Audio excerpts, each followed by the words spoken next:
Welcome to my channel. ನನಗನ್ಸಿದ್ದು ನಾನು ಹೇಳ್ತೀನಿ.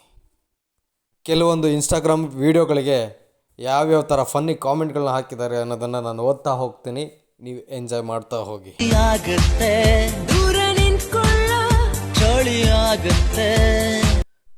ನಮ್ಮ ಮನೆಯವರು ನನ್ನ ನಂಬಿ ಧರ್ಮಸ್ಥಳ ಸಂಘದಲ್ಲಿ ಸಾಲ ಮಾಡಿದ್ದಾರೆ ಅಂತ ಬದುಕಿದ್ದೀನಿ ಅಷ್ಟೇ, ಇಲ್ಲಾಂದರೆ ಇಷ್ಟೊತ್ತಿಗೆ ಯಾವಾಗಲೂ ಸತ್ತೋಗ್ತಿದ್ದೆ. ಎಂಥ ಮಾತು ಬ್ರೋ. ನೋವಿದೆ, ಆಕ್ರೋಶ ಇದೆ. ಯಾಕೆ ಭಗವಂತ ನನಗಿಷ್ಟು ಪ್ರಶ್ನೆ ಮಾಡ್ತಾ ಇದ್ದಾನಲ್ಲ? ನಾನು ಯಾರಿಗೇನು ಮೋಸ ಮಾಡಿದ್ದೆ? ನಾನು ಯಾರಿಗೆ ತಪ್ಪಾಗಿ ನಡ್ಕೊಂಡಿದ್ದೇನೆ? ನನ್ನ ನಡವಳಿಕೆಗಳಲ್ಲಿ ಏನಾದರೂ ಸಮಸ್ಯೆ ಇದೆಯಾ ಅಂತಕ್ಕಂಥದ್ದು ಹಲವಾರು ಬಾರಿ ನಾನು ಪ್ರಶ್ನೆ ಮಾಡ್ಕೊಂಡಿದ್ದೇನೆ. ದಯಮಾಡಿ ಹೇಳಿ ಅಣ್ಣ. 90s ಕಿಡ್ಸ್ ಏನೋ ಪಾಪ ಮಾಡಿದ್ದೀವಿ, ರಿಯಲ್ ಆಗಿ ಬೇಡ. ಅಟ್ಲೀಸ್ಟ್ ಕನ್ಸಲ್ಲಾದರೂ ಈ ಕನ್ಸು ಬರಬಾರ್ದಾ?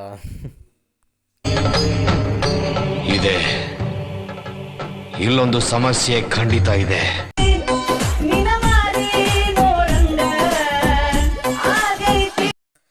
ನಾಯಿ ಮನದಾಳದ ಮಾತು.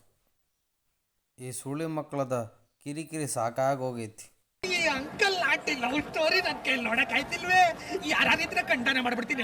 ಕಾಮೆಂಟ್ ಓದಲು ಬಂದವರಿಗೆ ಊಟದ ವ್ಯವಸ್ಥೆ ಇರುತ್ತೆ, ಎಲ್ಲರೂ ಊಟ ಮಾಡ್ಕೊಂಡು ಹೋಗ್ರಿ.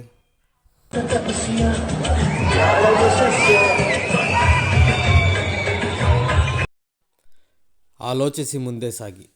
ಸುಂದರವಾದ ಮನೆ ಬಾಗಿಲು ಯಾವಾಗಲೂ ದೊಡ್ಡದಾಗಿರುತ್ತದೆ. ಬ್ರೋ, ನಿಮ್ಮ ಅನುಭವದ ಮಾತಾಗಿದೆ ಅನ್ಸುತ್ತೆ ಇದು. ಇದು ಆಕ್ಚುಲಿ ಚೆನ್ನಾಗಿರುತ್ತೆ. ಮಗ ನಂದು ಮಗ ಕುಂಡಿ ದಪ್ಪ ಇರೋದ್ರಿಂದ ಕಂಫರ್ಟ್ ಇರುತ್ತೆ.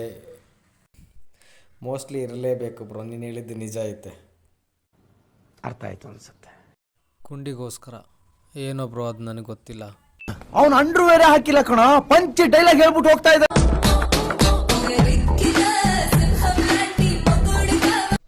ಏನು ಅರ್ಥವೇ ಆಗ್ತಿಲ್ವೇ ಈ ಕೇಸು?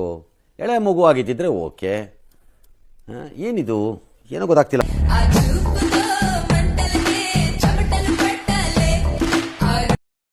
ಕಣ್ಣುಗಳು ಮಾರಾಟಕ್ಕಿದೆ, ದಯಮಾಡಿ ಸಂಪರ್ಕಿಸಿ. ಚೀಪ್ ಅನಿಸ್ಬಿಡ್ತು ಅಂದ್ರೆ ನಿಮ್ಮ